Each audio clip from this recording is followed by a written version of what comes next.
Autonomous trucks aren't coming. Autonomous trucks, they're already here.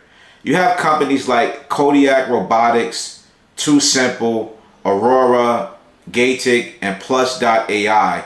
They're already running test loads in Texas, Arizona, New Mexico, Florida, and other hot weather states. Because to them, a robot doesn't need sleep, a robot doesn't argue, doesn't call out, doesn't get sick, doesn't need benefits, doesn't need a raise, doesn't need detention pay, and doesn't ask for fuel advances. To a mega carrier, this sounds like heaven. They are basically expensive, high-tech cruise control trucks running in perfect conditions. And here's the kicker.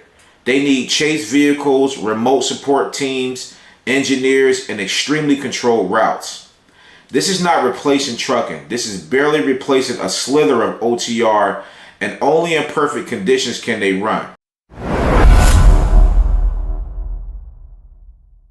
On this video, we got to have a real conversation about autonomous trucks, because right now, self-driving trucks are already hauling freight with no drivers, no bathroom breaks, no meal breaks, and no hour service rules. And mega carriers are hyped, Wall Street is hyped, and tech companies are hyped. But the question everybody is scared to ask is, are they about to replace middle mile drivers and take over the industry? And the real answer is not what you think. So let's break this down from a real trucker's perspective, not corporate hype, not media clickbait, but reality. Let's talk about the fear, what's really happening right now. Autonomous trucks aren't coming. Autonomous trucks, they're already here. You have companies like Kodiak Robotics, TuSimple, Aurora, Kodiak, and Plus.ai. They're already running test loads in Texas, Arizona, New Mexico, Florida, and other hot weather states. And you're probably asking yourself, well, why these states?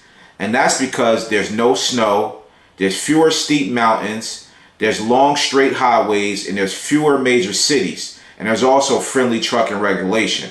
Some companies have already run 80 to 300 mile routes with no human beings touching the wheel. And mega carriers are watching very closely, because to them, a robot doesn't need sleep, a robot doesn't argue, doesn't call out, doesn't get sick, doesn't need benefits, doesn't need a raise, doesn't need detention pay, and doesn't ask for fuel advances. To a mega carrier, this sounds like heaven. That's why you hear these big headlines like, autonomous trucks will eliminate over 500,000 plus trucking jobs. But here's the real truth. The reality. Why autonomous trucks will not take over. Autonomous trucks can do one thing well, and you're probably saying, what's that? They can drive straight unpredictable highways in good weather. That's it. That's all they can do. They cannot back into tight docks, navigate busy cities, deal with people driving cars doing dumb stuff, handle snowstorms, handle black ice, handle blown tires, handle sudden road closures, handle mountains, read no trucks allowed signs hidden in bushes, avoid low bridges, handle customers, scan paperwork, speak English, communicate with receivers, protect freight from theft, handle breakdowns, and do final mile or white glove delivery. They are basically expensive, high-tech cruise control trucks running in perfect conditions. And here's the kicker. They need chase vehicles, remote support teams, engineers, and extremely controlled routes. This is not replacing trucking. This is barely replacing a slither of OTR, and only in perfect conditions can they run. Think about this. If these trucks were truly ready, mega carriers would have already laid off entire fleets. Well, they haven't because they can't. So who's at risk and who isn't? Let's be honest.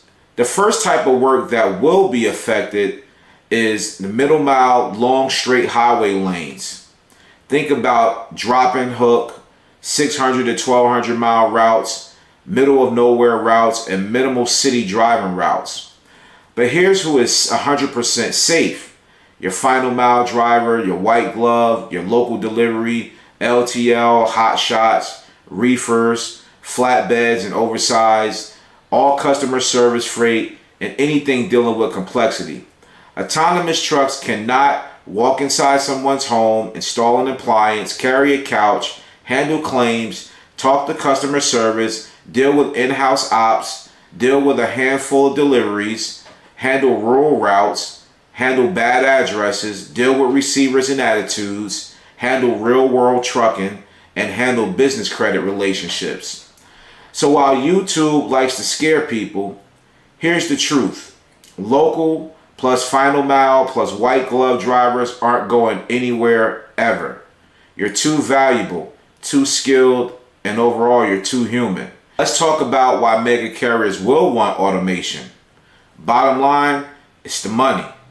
Mega carriers lose millions every year due to driver turnover, training costs, accidents, driver fatigue, HOS violations, delays, sick days, and recruiting. Automation reduces their problem, not the industry's problem. And they're not thinking about you. They're thinking about the shareholders, the profits, efficiency, predictable costs, long-term services. But here's the twist. Automation still needs humans for remote monitoring, on-site support, safety drivers, loading and unloading, dispatch, and roadside issues. So nobody is getting replaced. The work is just shifting. What drivers should do right now, and this is if you're a middle mile driver only, here's what you need to do to stay ahead. You need to diversify your skills. Learn final mile, white glove, or local deliveries. Know your cost per mile. Now, most drivers don't even know what they need to stay profitable.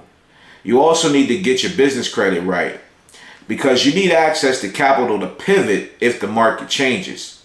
Then you need to build relationships, because humans, trust, and contracts, robots can't replace that. You also need to move to a niche. Specialized work is automation proof. Now, don't panic, because this wave is slow, expensive, and need years before it affects anything major. So let me say this directly. Autonomous trucks will not destroy trucking. They will not replace owner-operators. They will not replace small carriers.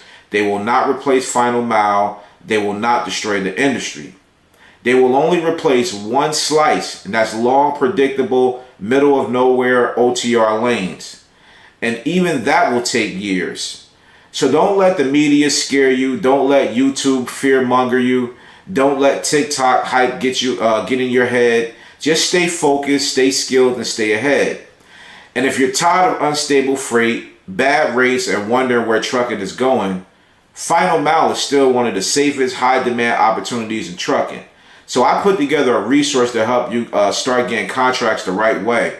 It's called the Final Mile Contract Plug Pack, and the link is in the description. Also, check out this next video that's on the screen where I talk about how you can scale from 1 truck to 5 trucks or more. You'll learn about the importance of building a system, when to add trucks, and how much cash flow you need per truck. And make sure you smash the like button on this video, share the video, subscribe to the channel, and turn on your post notifications.